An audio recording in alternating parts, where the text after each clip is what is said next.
Hello, everyone. Welcome back to another episode of the Security by Default podcast. I'm the host of the show, Joe Carson. It's a pleasure to be here. It's one of my favorite times of the week is to get to chat to amazing people and have a fun time. So I'm bringing another amazing person I've known for quite a long time now, and it's going to be a really great, fantastic conversation. So Vlad, welcome to the show.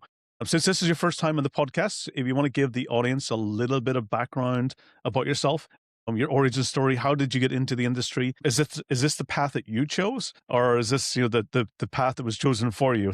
So tell us a bit about yourself, your background, and some fun things. Hi, Joseph. Thank you very much. It's a pleasure to be on your show. Big fan, and being a part of it, it definitely makes my day. Fantastic. My name is Vlad Shapiro. I'm originally from Ukraine. I am a mathematician by education, and I never thought I will be in identity business or security business. No. I was trained as a professional mathematician, came to Brandeis University in America in 1991, and I thought I will be a teacher. I will be teaching at the university. What had actually happened is after 2 years in America, I realized that teaching in America is very different from teaching in Europe.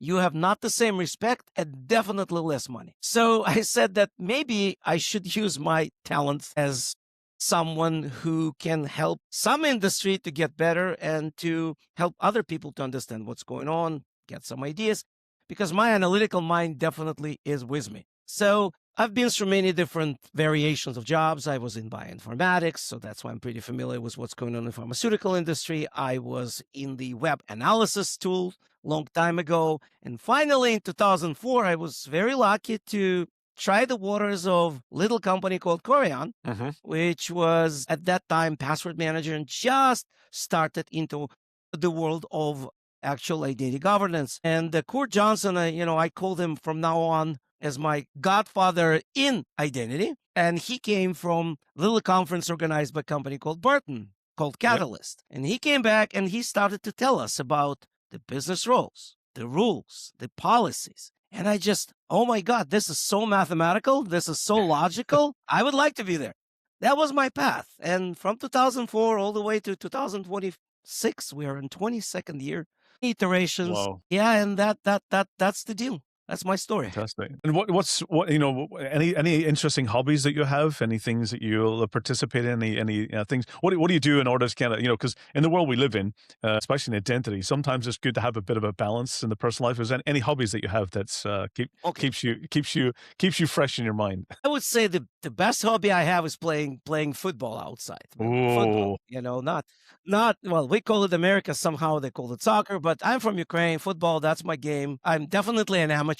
No ever pretend I'm playing left defender, even though I'm righty. But I love that game since I was basically born. Actually, I was born at the day when my hometown, Dynamo Kyiv, beat Celtic, Scotland, with Joe Steen as a coach and kicked him out of the Champions League. That time not was Champions Cup, not Champions League. That was so that I was kind of I had no choice. I still have a program signed by Joe Steen in Ukrainian language, which is kind of, in my opinion, is very important. When I was in Glasgow, and people told me that's really valuable stuff. Anyway, and others, I play chess, I play music, I play piano all my life. Fantastic. Mostly, I definitely can read notes, but I like to improvise. I like to get some tunes, and I have pretty good ears, so I can basically play anything. And that's what keeps me sane when I'm thinking. And definitely I love travel. And me and my wife, we, love culture, museums, theaters. That is something which keep me culturally connected. Yeah. Those are all fantastic hobbies to have. Football, I'm a big football fan, so I love football.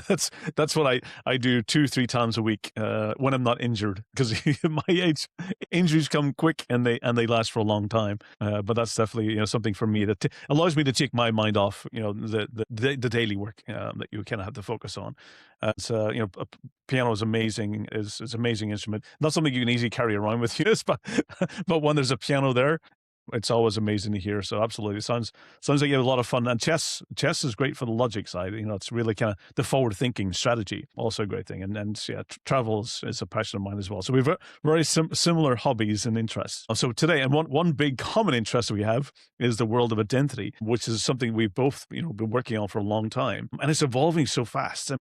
it's, I felt in the last 5 years, it's become front and center about everything. It used to be something that was just part of IT. It was about getting users productive and making sure they had access to the things they needed to do. And then it was all about interoperability. It was about connecting systems, because you've got these very different systems. We had, multiple identities sprawling across multiple systems. So trying to manage it in federated identity and decentralized became a big, important part about how to authenticate once and not have to do it many times across many applications. So I've seen like a massive evolution in identity, where it used to be 20 years ago, we were working on things like Active Directory and, NT and, simple, single provisioned users. To today, it's a whole entire ecosystem. You want to say what's some of the areas that, let's say amazing innovations that you've seen in identity, and also maybe some of the gaps that you see today? Where are we falling short when it comes to identity for organizations? Thank you for introduction to identity Yeah. for people who are listening.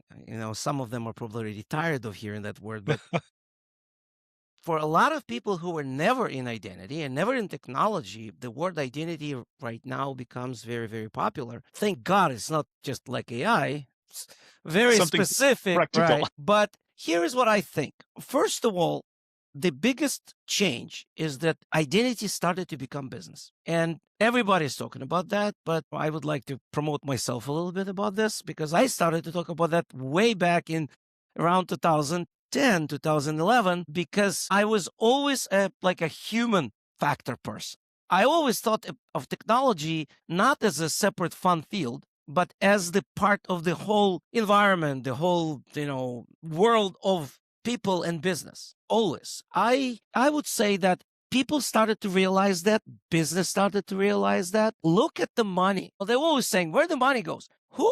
I would say 10 years ago, if anybody would tell me that any identity company would be sold for $800 million, $1 billion, I was like, no, the whole market was $1 billion, right? And now in the last 3 months, how many acquisitions do we have?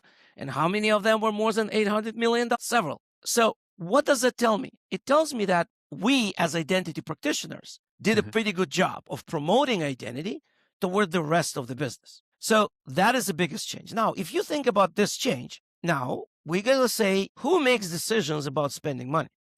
Definitely not identity people. We all say, oh, CISO, that's the person we have to go and ask. CISO is a beggar in the company too. He is not a decision maker, right?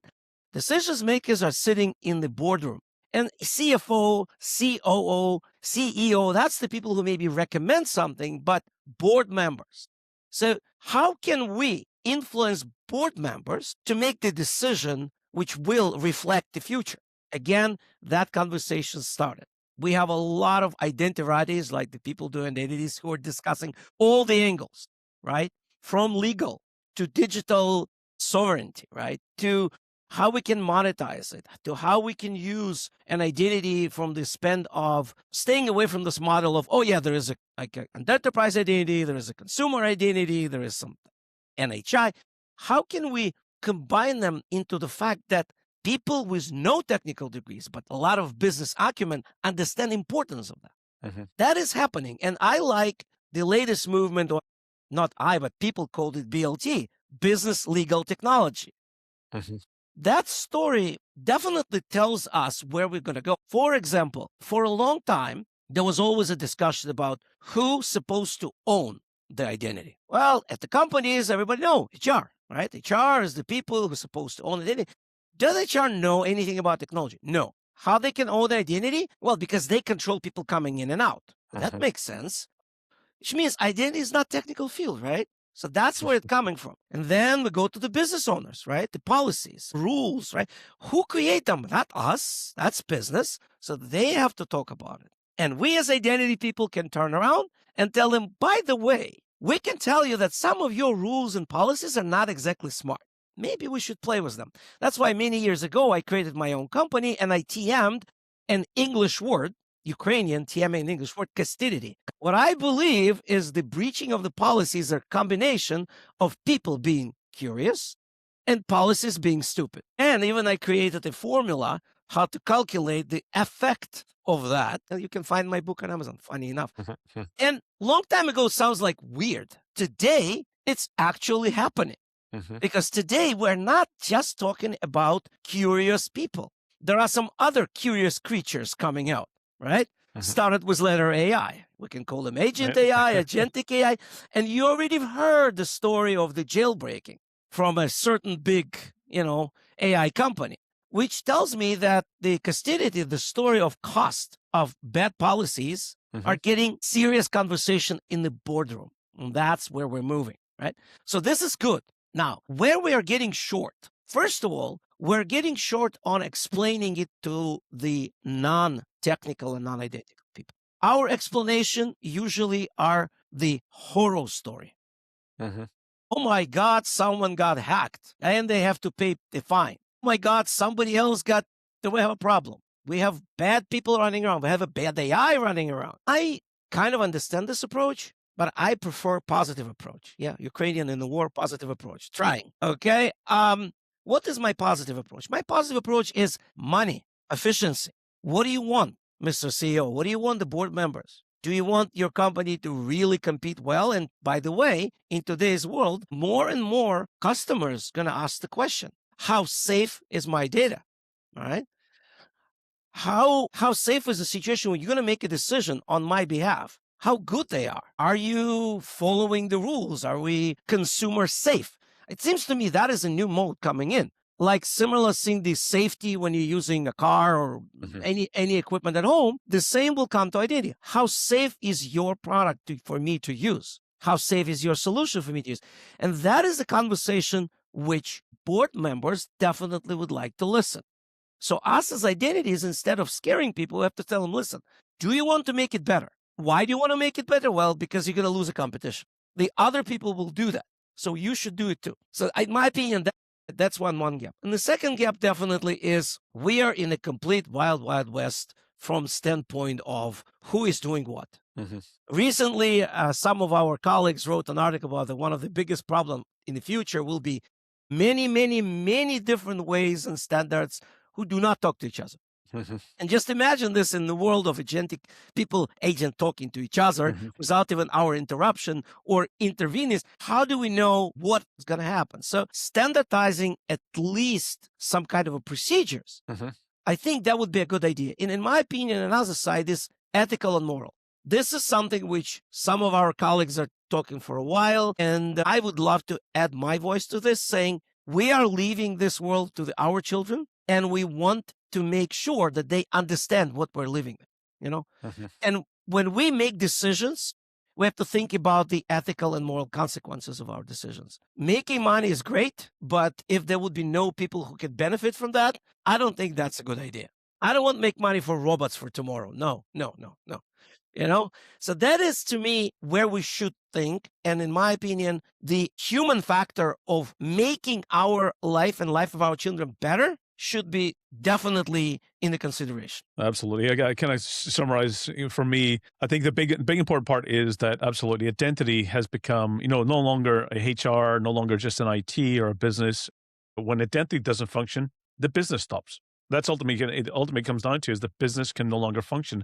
We're in a world where identity is one of the key pillars for businesses to operate. And I think you're important, absolutely right. That the CFO is, their responsibility is about reducing risk, financial risk to the company. The operating officer makes sure that things continue to serve the customers, partners, and consumers, whatever business they're doing. So absolutely, identity has now become such a critical pillar. If people can't log in, the business can't function. And that's why it's becoming such a critical, vital component. And that's why it's getting the attention, I think, in the boardrooms that it should have. I completely agree that with the gap side of things is that with it not having standards, if everyone's going to do their own thing, interoperability is so crucial because we need things to work together. And we need them to be able to communicate, to simplify, and not over complicate things. So, absolutely, interoperability across identity is so crucial to making it simple and having a good standard, whether it's a best practice framework or a regulated or a standard NRFC that basically ultimately makes sure that we all, have the same goals and same understanding about how things should work together. And I completely agree. One of the things is that we need to leave the world in a better place than it was when we got it. And for our kids to make sure in the future talent and generations is that we have to make sure that for me is where we can save wasted time, because ultimately time is the most valuable asset in the world. Is we all have a finite amount of it, and so the more we can give back to the next generation about reducing wasted time, I think that's one of the biggest benefits. Absolutely, when it comes to AI and robots and other types of automation technology, it should be really there to empower us, to assist us, to help us move faster, help us do things that we want to be doing and focusing on. So, absolutely, we should not be looking at it as to replace humans in the workplace. It should be to enhance us and empower us to really allow us to put what we're good at and focus on the things that we can actually contribute value to businesses, and we can spend more time doing that. So getting away, some of those repeatable, easy things. Some people might still enjoy doing those things, and we should still have a place for them to do it as a hobby or as an interest or as a learning path. But we should be looking at definitely empowerment. What's some of the interesting innovations you've been seeing? Where's things that we've seen the technology evolve so quickly. What's some of the cool, interesting innovations we've seen? We recently we both had the opportunity to kind of walk around at the RSAC conference in San Francisco recently. Is there anything that you saw there that was very forward thinking or innovative? Well, I would say it's a lot of things happening. Unfortunately, as usual, when you go to the conferences like RSA, the most innovative things you see are people you know and people you met for the first time. When it comes to innovations in terms of the booth, well, it's usually visual effects. Unfortunately, logically speaking, it's very hard. But there were definitely several companies who are forwardly thinking. But again, for me, the forward thinking is talking to the board, talking to the people who make decisions in this life. One of the scariest things in the world today, and I would say I'm honestly not a huge fan of Yuval Harari, but that phrase I like a lot. He said, the problem of this world is irrelevance. Mhm. The human irrelevance from year to year becomes bigger and bigger issue. As soon as the person realizes that he is irrelevant or she is irrelevant, then it becomes a big problem for the society, not only for the person. So whoever helps us to make us less irrelevant, in my opinion, that is the person who would like to innovate. So that is from the human standpoint. From technology standpoint, I am a big fan of anything like zero standing privileges, anything which is dynamic, anything which is not defined from the start. When you can pivot, when you can actually look what's happening and adjust. Guess what?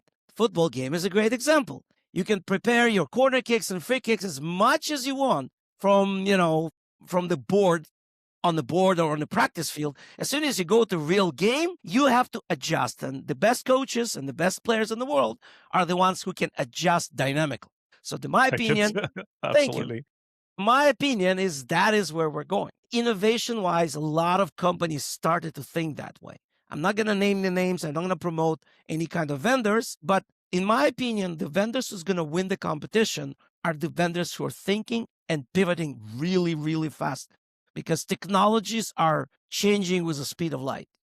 Anything from GPU speed to Mhm. ability to take tokens, to ability to, process information, to maybe one day quantum computers, who knows? That would be a great story on your side, definitely, since you started with cryptic stuff. But all of that is just another tool to get where we would like to go. And we would like to go to the world where the world dynamically adjusts to our needs, not us adjusting to the way the program creates. And one more thing is, I love stories. And it seems to me that people started to come up with new stories, how to tell the world our problems in a completely new way. Well, as a self-promotion, I would like to tell a little bit of my story, which I created Yes, recently. please. Okay. So Absolutely. I am seriously thinking about how close is what we're trying to do with agent-to-agent communications with chain reactions in nuclear physics. This idea came to me maybe around a year ago, approximately. And as a result, whoever will be at the Copenhagen, European Identity Conference will be able to hear our presentation with actual nuclear energy physicists about how can we use the methodology of the nuclear physics to handle something called failure modes. So one of the things people don't understand is that there is a huge difference between error and failure mode. Error is when you definitely make a mistake. But failure mode is a normal process, supposed to go the way it does, unfortunately, not the way you want it.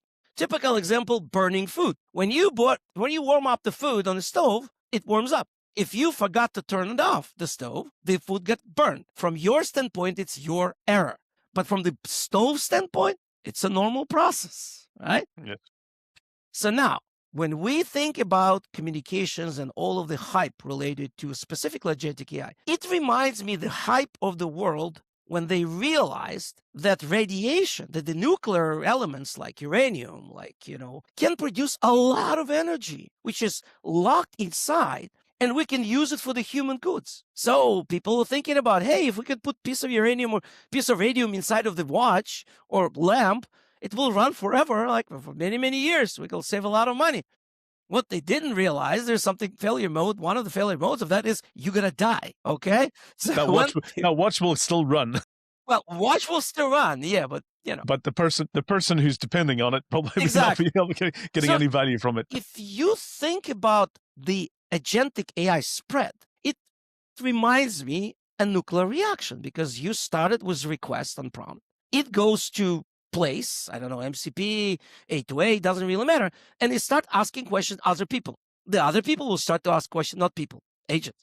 The other agents will start other agents. So as a result, you've got a chain reaction. Now, in the reactor, we do have two control things. One of them called the container, and another one called graphite rods. Why? Container is containing things inside, and graphite rods are reducing the energy if it's too much. Because I would like to produce as much as I can, but the pipe can handle only so much. And if the energy going through the pipe, through the wire, is too big, what's going to happen to the wire? It will burn, right? And instead of nuclear reactor, we will have what? A nuclear bomb. We don't want that. So the whole idea is nuclear energy has a lot of methodologies and words to catch failure modes before it becomes dangerous, to mitigate it. And technology is different, the physics different, but the idea is exactly the same. In nuclear energy, nobody controls a specific atom of uranium. They control the whole system. So when we are thinking about controlling one AI agent, no, that's not going to happen. Going to be swarm of them, right? We need to control what happened after that. So we need to figure out indicators. So that is, to me, this is a very interesting point, and a lot of colleagues of mine love to hear more and maybe have a discussion. This is one of the examples of how can we easily tell business and leaders of the company. So by the way, nuclear energy spend 10 to 15% of all of the budget before the program starts, before the nuclear reactor is built, towards security. Why we're not doing the same thing? We should, right? Yes, we can define how we're going to spend it, but it has to be from day one. So that is analogies. And in my opinion, there are other analogies I've heard. Richard Byrd recently said about that identity is a central nervous system. That's an interesting conversation. I call it the connective tissue between our civilization. It's a connective tissue between our civilization today. It's the relationship about how everything works and operates. I agree. And it's, for me, it's kind of what makes us have, it's a relationship. Identity is about defining how you're unique in all of those connective attributes. I always I love Paul Simon's session at RSA conference as well. I was excited because I've seen the session many times years ago. You're back with the Jericho Forum, and I've seen the evolution of it, including the agentic AI portion, which was really interesting. So I wanted to see that update. So definitely, I'll make sure that for those, when it's released to the RSA on demand stuff, definitely link it back. But going back to one of the things, absolutely for me, I've learned a lot in doing GPT coding in the last code templates in the last couple of years. And one of the things, just as you're mentioning, is that a lot of times what we're focusing on is what we want things to do.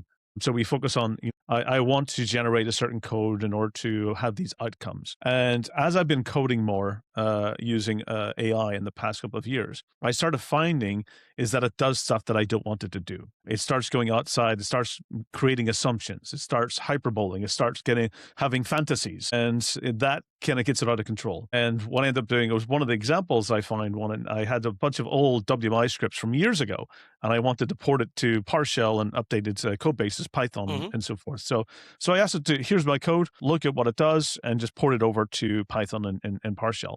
And it did it, but it took 150 lines of code and made it 1,500 lines. And I'm going, what? I thought it would be even smaller. I was hoping it would be optimized. And that was my mistake, is because What happened is that it made lots of assumptions. It even said it was finished when it wasn't finished because there's lots of to be done within the code itself. And talking to a friend of mine, what I realized heavily was that it became more important for me to tell it what I don't want it to do. And I think so going into the fail safes is those control mechanisms about what we don't want it to do. And these are the guardrails. These becomes the guardrails that become very critical to making sure that we get closer to that optimum outcome or result that we're looking for, and it doesn't start creating these assumptions. I think one example you use about cooking food is that in order to make sure you don't burn it, that there's control mechanisms that prevent you from turning the heat up too high. For certain types of food, I'm going to be doing on this pan chicken, so therefore I can't turn it up to a certain. So context becomes critical, and the fail safes, which for me is the very explicit things about how the guardrails and what I don't want this algorithm to be performing become crucial. Sometimes we get into the whole Skynet about that the Terminator side of things is that you put the sales don't harm humans and all of those things. All of those movies over years, there's always those of humans becomes as vital. But if you don't think about all the scenarios and fail safes, then there can be gaps. And it's important for us to identify all as many gaps early in the process as we can to make sure that these things don't go rogue and don't go off in doing their own things. I would say one more thing is concentration at RSA, what they start learning. The concentration of most of the vendors were still bad guys. But I am insisting, and I'm telling everybody, please, I want similar solution for good guys. I want to know what my people doing in my company, doing their job. I call it task-based governance. Person is performing a task. Sometimes it performs it not great way. Why? Because it was told that this is the way to do it. If we can help them out to say, don't do this. This is easier for you. Maybe for the first 2-3 days, it will be not that, but then the person will realize, oh yeah, this is a much better idea. But to be able to do that, we need visibility. The whole industry is concentrated on visibility, what the bad guys do, or what the potentially bad guys will do. And almost nobody is concentrating on the visibility of what the good guys do. And I think I started to see the shift. I don't know if it's related to me or not, but I started to see the shift. That people start to realize that the monies are actually in what the good guys do, because that's what they're Absolutely paid for. That's the return on investment. One is, one is optimization and return on investment, which is typically, how the good guys in the kind of those who have the intention of using it as efficient, as effective as we possibly can.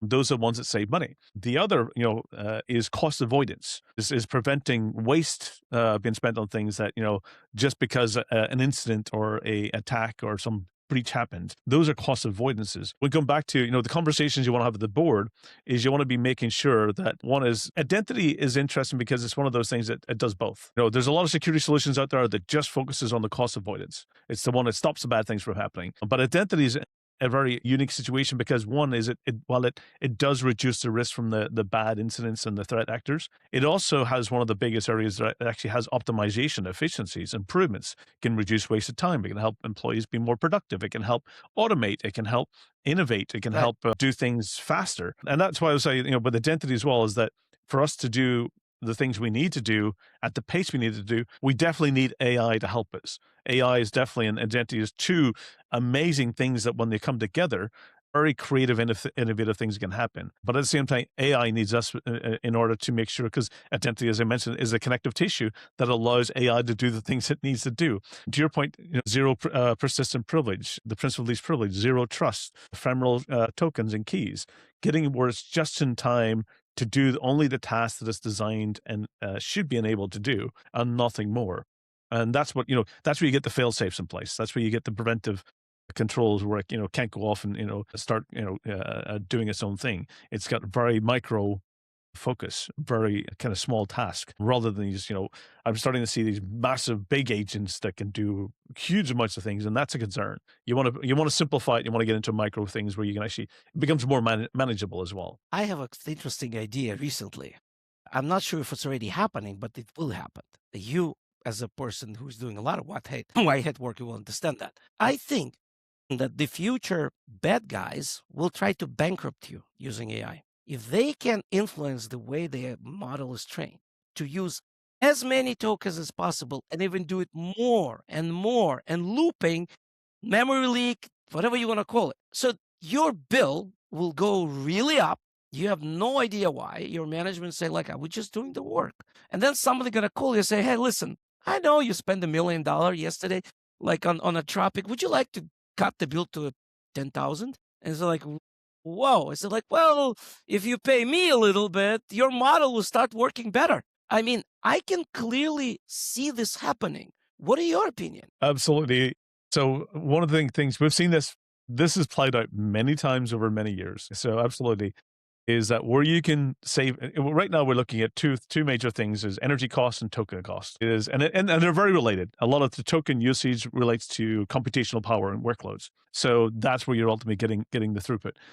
We've seen this years ago with the SETI, the search for extraterrestrial, aliens and whatever it may be. And SETI was the same thing as you would run a screensaver on your computer desktop.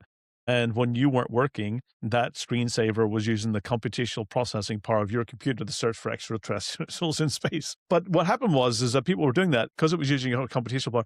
It was operating, when I wasn't in the office, your computer would be operating as if it was like a fully loaded user on that system.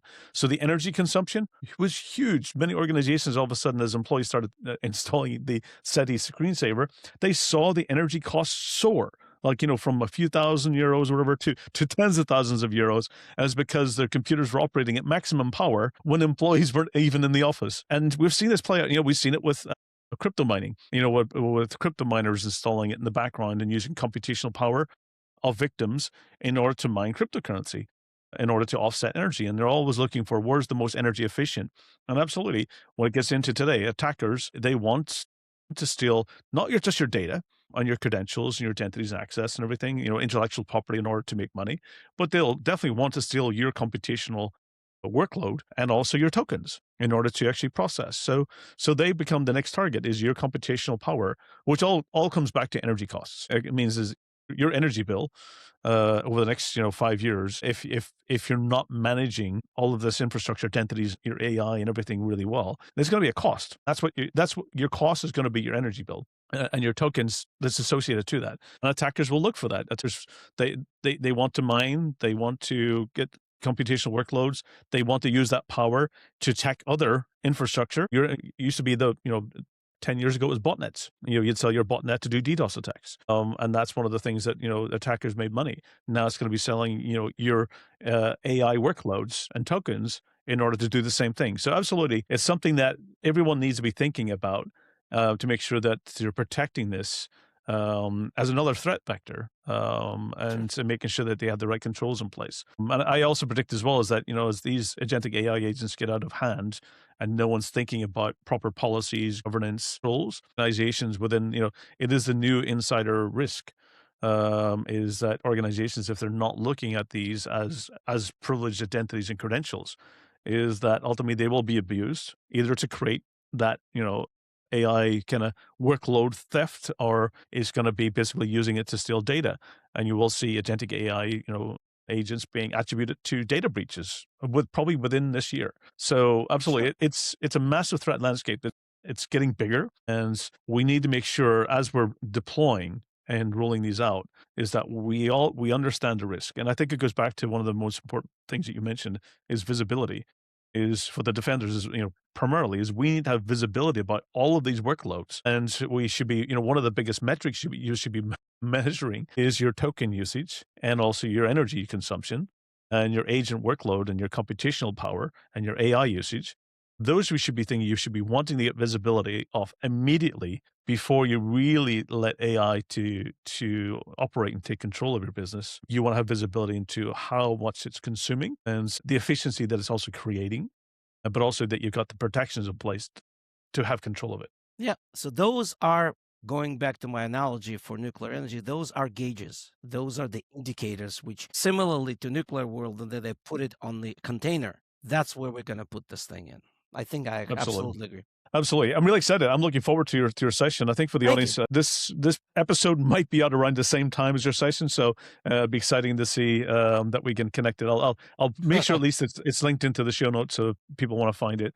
Absolutely. So in this crazy world of, everything's fast paced moving, I think going back to one of the things we talked about a little bit earlier is that in today's world, we're no longer in this world of trades. When my father and his parents and stuff, that they would have had a trade for their entire career. They would have, from the day that they finished school until the day that they retired, they may have worked one or two jobs over that entire lifespan. That kind of society is no longer here today, is because we're seeing a lot of those traditional trades moving. So it really means that even in my career, I think every 5 years I have to retrain myself. And I have to spend a lot of time, either doing courses, reading, learning, staying up to date, attending conferences. I'm a dedicated. I've found that I'm a life learner because I have to, in order to stay valuable, I have to keep learning.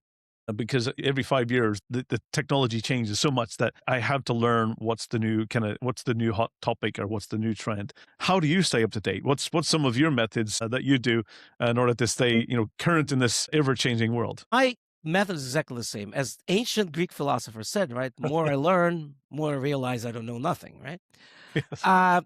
There is an overload of information. So usually what I do, I start to concentrate on certain topic, and also I follow a certain people, especially when it comes to identity world, ID Pro, Yeah. Yeah. Identity.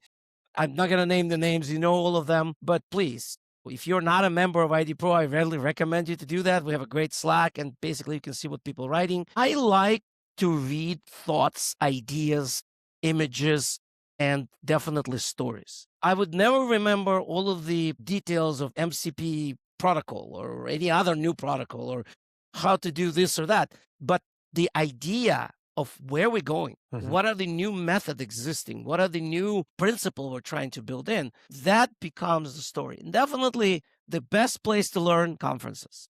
Yeah. Because in the conferences, outside in the hall, after a fantastic presentation, you can overhear so many great conversations of practitioners who know what they're doing. That is probably the most important thing. And one day, maybe I will create my own Cloud Rehoborn, and maybe that will help me. I don't know. I'm still old school. I like to learn myself. Sarah, hi.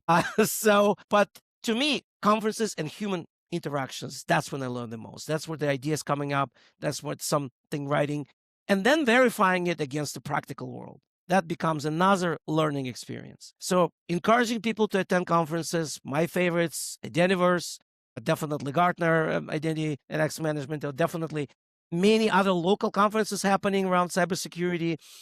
RSA is a little bit too big, but it's kind It's of very, very big, but it it's allows you a lot of people at the same place at yes, once, there's a which is lot of obviously good. people, and thank City of San Francisco. Thank you very much, because now every big company can have a hospitality suite, formerly known as store. Right, no more stores, but So I like that idea at in San Francisco. So please, definitely communications with the people who understand. We live in a very strange world where there is no more authorities in terms of like a person who knows stuff.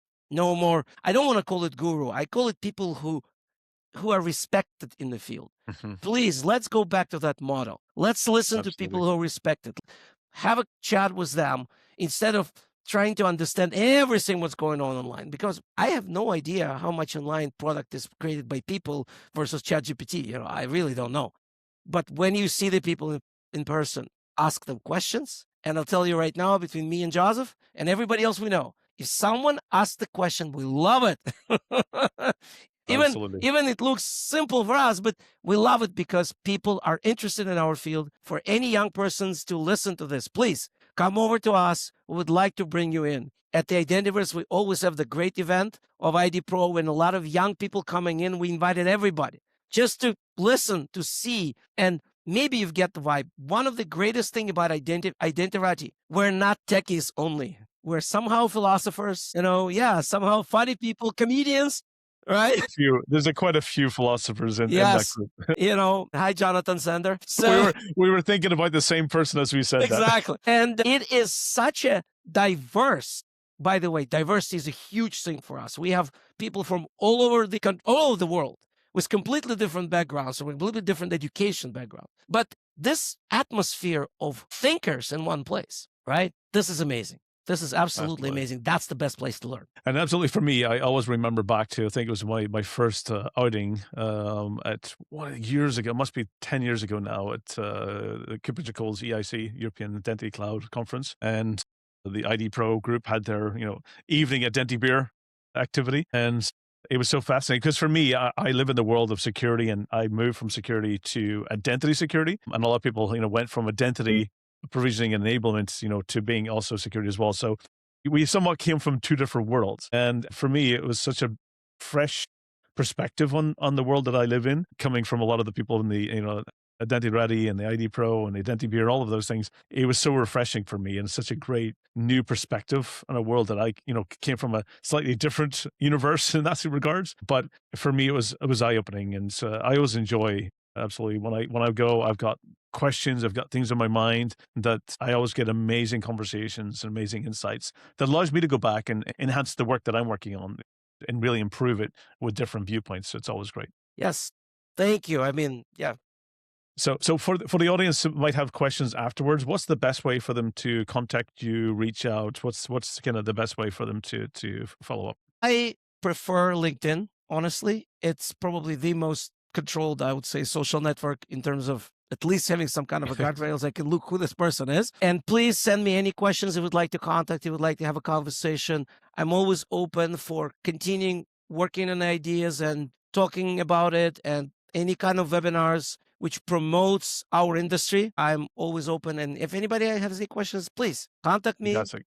I would be very happy to communicate with Fantastic. you guys. I'll make sure that I get those added to the show notes as well. Do you also want to give a pitch for your book as well? So you want to give the book that you Well, have, the and book is also I'll also include it in the show notes as well. yeah. The book was printed long time ago, digitally printed, I would say, a long time ago. But yes, if somebody is interested in cost of curiosity and stupidity, also known as castidity, please let me know. I would love to implement it somewhere and to actually show people that it works. Now we have AI who can write the code for us. Thank you. Absolutely. Well, it's awesome having you on, and Vlad, it's always great to chat with you, and your insights and knowledge, definitely makes this industry much better with you in it. Thank And you. also, you're definitely helping contribute to make the world a safer place. And hopefully we both will leave the world in a better place for the next generation of talent that comes after us. So again, many thanks for joining me on the show today. So for everyone, this is the Security by Default podcast, another awesome episode, another fantastic insightful discussion, bringing you kind of, clarity to the chaos world that we live in. It's really about making sure that you've got insights, you've got knowledge, you've got thought leadership, you've got different topics that can help you either kind of, solve problems or, look for answers that can help you find, how to make your organization much safer, to make it more optimized, to be able to go have better conversations with the executive team as well in order to get the budget you need. And also at the same time as hopefully it will, provide you insights into maybe your future career development in areas that you can evolve into. So hopefully it's been educational and insightful. So for everyone, tune in every 2 weeks for new episodes. The Security by Default podcast available on Spotify, Apple, every place you could find a podcast streaming. So take care until the next time. Stay safe. Thank you. Thank you.